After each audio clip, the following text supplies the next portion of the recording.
ये लोग मौज मस्ती करते हुए जा रहे थे, तभी भाई यामे-सान का बचपन का दोस्त मिल जाता है डाई-चान। इसका नाम है डाई-चान, ये लड़के का, और अपनी यामे-सान से बात करने लगती है। अब यामे-सान को उस लड़के से ऐसे बात करते हुए देख के तो भाई जूनिची को थोड़ा अजीब लगता है। और जो अपना डाई-चान है ना, ये मतलब ये तो अपना जूनिची भाई जो उस लड़के से प्यार करता है, वो सोचता है क्या पता इन्होंने गपा-गप करा होगा वो फ्रेंड ठिकाना, और वो इस तरीके से आपस में बात कर रहे थे। वो सोचता था कि जूनिची यहाँ पे है ही नहीं। फिर डाई-चान कहता है ये लड़का कौन है, तो जूनिची को इंट्रोड्यूस करते हैं, ये मेरा बॉयफ्रेंड है। भाई इसकी नीयत बड़ी बिगड़ी हुई थी डाई-चान की, वो यामे-चान पे गंदी नजर डाला था। वो सोचा था मैं यामे-चान के साथ गपा-गप करूं। फिर यहाँ से एक दूसरे को बाय करते हुए घर चले जाते हैं, और ये सारा बड़ी गंदी नजर यामे-चान पे डाल देता है। वहाँ से जाते जाते भाई ये बात उसके में घुस जाती है कि क्या पता ये मिडिल स्कूल में पता नहीं क्या करते होंगे क्या नहीं करते होंगे। तो भाई इसका माइंड तो वैसे ही बड़ा क्रिटिकल था, तुमने सोचा लग रहा है ये मिडिल स्कूल में इन्होंने गपा-गप का मामला कर दिया होगा, पर भाई सच में ऐसा कुछ नहीं हुआ था। ये सारी की सारी इमेजिनेशन यहाँ में वो जूनिची की थी। जूनिची ये सोच कर अपना भाई सिर ना फोड़ लेता है, कमरे में मार कर दूंगा, मुझे माफ करना, मैं गलत सोचा था। जब भी मुझे रिलैक्स कराने के लिए जूनिची का हाथ अपने चूजे में देती है, पर उसके दिमाग में कुछ और ही चलता है। पर फिर वो धीरे धीरे कह देता है कि मुझे ऐसा लगा कि जब तुम उससे बात कर रही थी तो तुम मुझे इग्नोर कर रही थी, और मुझे ऐसा लग रहा था कि तुम मुझे उससे इंट्रोड्यूस कराने के लिए इम्बेरिस हो रही थी। तो ये बात सुन के ना यामे-सान वहाँ से गुस्सा होकर चली जाती है, और यहाँ पे जूनिची को पता चल जाता है कि वो क्या कहता है। फिर वो आता है अपने रूम में, फिर वो उसी स्ट्रीमिंग गर्ल को देखने लगता है। इसका नाम है कासेका-सान। तो कासेका-सान इसके साथ ट्रिप पे गई थी, गोवा की ट्रिप पे, मतलब बीच की ट्रिप पे। तो वो सारी कहानी बताती है, वो उसकी चीजें देखता रहता है। फिर हमें भाई ट्रिप की भाई खूब मजे कर रहे थे इसके दोस्त जूनिची के, भाई मजा आ गया। वो छोटी लड़की आती है बड़े बड़े चूचे वाली, फिर वो कहता है थैंक यू जूनिची यार, तेरी वजह से तेरी सेटिंग के साथ वहाँ गए हैं। तो जूनिची रोता है। तो ये बोला, उसके दोस्त कहते हैं यार हम पक्के दोस्त हैं, बता यार क्या हुआ, हम तेरी मदद करेंगे जितना हो सकता है। फिर वो अपनी कहानी बताता है। ये सुनने के बाद उसका दोस्त ही भाई नाराज होता है ना, ये क्या हो गया। फिर बताते हैं एंटी-आर सूत्र अपनाओ। एंटी-आर सूत्र ऐसा होता है कि तुम एक दूसरी गर्लफ्रेंड लो और उसके सामने अपनी गर्लफ्रेंड जो दूसरी गर्लफ्रेंड बनाई और पुराने वाली गर्लफ्रेंड के सामने आसपास लेके घूमो, वो जलीस होती है तो वो उससे सच्चा प्यार करती है, वो फ्रेंड दिखाना ऐसे ऐसे वो ना तसल्ली दे रहा था एक तरह से जूनिची को भाई। पर यहाँ पे भाई पूरा पता चल रहा था कि मतलब जूनिची बिल्कुल बोर हो रहा था। फिर वो उसे पिंच करके कहता है यार तूने वो कैसे छोड़ दी। फिर वो कहता है चलो मजे करने चलते हैं, थोड़ा रिलैक्स फील करते हैं। बहुत देर तक चीख के करता पूरे स्कूल में। तो जूनिची कहते हैं हाँ चलो चलो ठीक है, जब तुम इतना जबरदस्ती करते तो चलो मजे करें। जब यामे-सान आ जाता है तो यामे-सान से बात करने के लिए उठता है, पर यामे-सान उसकी तरफ देखती भी नहीं है, और ऐसे भी बीच रास्ते में रुकता है। यामे-सान फिर उसे इग्नोर कर देती है।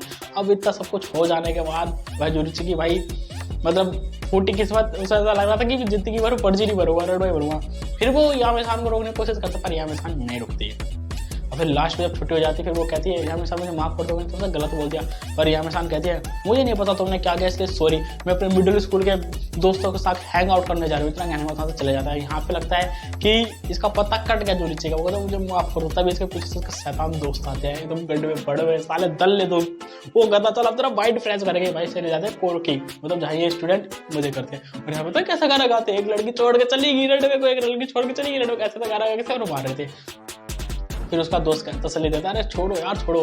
फिर भाई वो कहता है यामे-सान तुम इस डब्बे के अंदर क्या कर रही हो। तभी वो भाई सीन पे उसे एक रैपट मारता है, कहाँ घूम रहा। फिर वो कहता है अच्छा जूनिची मेरे ख्याल से तुम सच में अपने सपनों की दुनिया से बाहर आ गए। और सुनो वो लड़की तुमसे सच में प्यार करती है। एक तरह से है ना ये सब मोटिवेट कर रहे थे कि अगर तुम उसे जाकर दोबारा बातचीत करोगे और अपने दिल की बात बताओगे तो तुम्हारे साथ बहुत अच्छी हो जाएगी। और यहाँ पे मोटिवेट हो भी जाता है। फिर ये दोस्त आपस में थोड़ा एंजॉयमेंट करते हैं। एंजॉयमेंट करने के बाद फिर ये बाहर निकल जाते हैं। जब बाहर निकलते हैं तो भाई बहुत वैसा सीन होता है। जैसे ये लोग बाहर निकलता है वो देखता है कि उसकी सेटिंग यामे-सान एक लड़के के साथ वहाँ उसके बचपन के दोस्त के साथ वहाँ रोमांटिक बातें कर रही है। इतना देखने के बाद भाई जूनिची बन जाता है पत्थर, वो मर जाता है। कहता है यार अब बस नहीं जी रहे जिंदगी में, मैं जा रहा हूँ अपनी दुनिया में।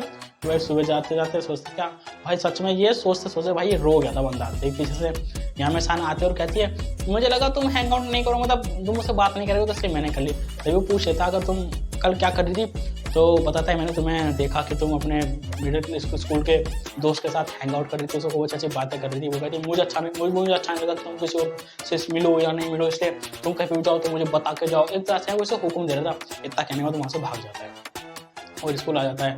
यामे-सान आती है, ना यामे-सान जूनिची से बोलती है ना जूनिची यामे-सान से बोलता है। अब ये ऐसी हालत देख के कासेका-सान सबको देख लेती है। कासेका-सान जाती है जूनिची के पास और जूनिची को लेकर पहुंच जाती है टावर के ऊपर और कहती है मुझे ऐसा लगता है कि तुम कासेका-सान को इग्नोर कर रहे हो। वो तो इसकी फ्रेंड है कासेका-सान, तो भाई इसे बुरा लगता है। वो उसे खरी खोटी सुना के चली जाती है। कहती है वो तुमसे सच्चा प्यार करती है, बस तुम अपने बारे में सोचते रहते हो। ऐसे कहते कहते चला जाता है। फिर इसके पीछे आती है नेने। नेने कहती है ओ निचान आज तुम थोड़े उदास लग रहे हो, अगर तुम्हारा ब्रेकअप हो गया तो तुम मुझसे शादी कर लो। मतलब ऐसे ऐसे कहती है, मतलब ये ना इसे प्यार करती है क्योंकि ये इसकी स्टेप सिस्टर है जिन्हें बचपन में वादा किया था हम दोनों बड़े होकर एक दूसरे से शादी कर लेंगे। फिर वो भी इतना कहने में वहाँ से चली जाती है। फिर आने के बाद ये भाई स्ट्रीमिंग देखता है। स्ट्रीमिंग में भाई इसके दिमाग में सिर्फ वही बातें चल रही थी कि यहाँ में से क्यों नहीं बोल रहा था। और भाई लिटरली ये यहाँ पे भाई रोने लगता है।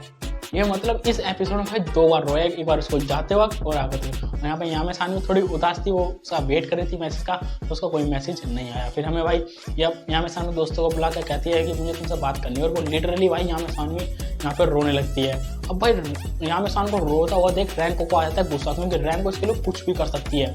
वो जाते भाई यूनिचो को पीटने के लिए और सबक सिखाने के लिए, फिर मैं उसे मार दूंगी बहन के लोड़े पर। मैंने मेरे बचपन के दोस्त को कैसे रुलाया। और यहाँ पे भाई ये भी भाई मतलब उदास था, कहता मैं कैसा हूँ, तो उसके दोस्त कहते तू बड़वाए गड़वाए बड़वाए कोहतरा में आया तो वर्जिन है, ऐसा कहते हैं। ठीक है, तब यहाँ पे रैंको आ जाते हैं। रैंको भाई गुस्से में भाई यूनिचो को पकड़ के कहते तूने उसे रुलाने की कोशिश कैसे की, मैंने बोला था ना अगर तूने हट किया तो मैं तो छोड़ूंगी नहीं। तभी भाई वो यहाँ चेक के कह देता है मुझे अच्छा नहीं लगता कि यहाँ में किसी और लड़के के साथ बात करे, किसी और लड़के के साथ घूमे, किसी और लड़के के साथ इधर उधर जाए, मुझे अच्छा नहीं लगता, वो सिर्फ मेरी है मेरी रहे। तो यहाँ पे रैंको को समझ में आ जाता है कि एक लड़का अपने होने वाली वाइफ या फिर अपने लवर को ऐसे किसी के साथ देख नहीं सकता। तो यहाँ राम को कहते हैं ठीक है मैं मुझे सारी बात बताऊँ क्या हुआ क्या नहीं। फिर वो बैठ जाते हैं। बैठने के बाद फिर वो भाई अपनी स्टोरी सुनाने वाला था, तभी यहाँ पे एंट्री होती है भाई उसकी, जो मतलब यामे सान के पीछे गंदी नजर लेके पड़ा है उसकी एंट्री होती है कैफे में। फिर भाई अब यहाँ पे होगी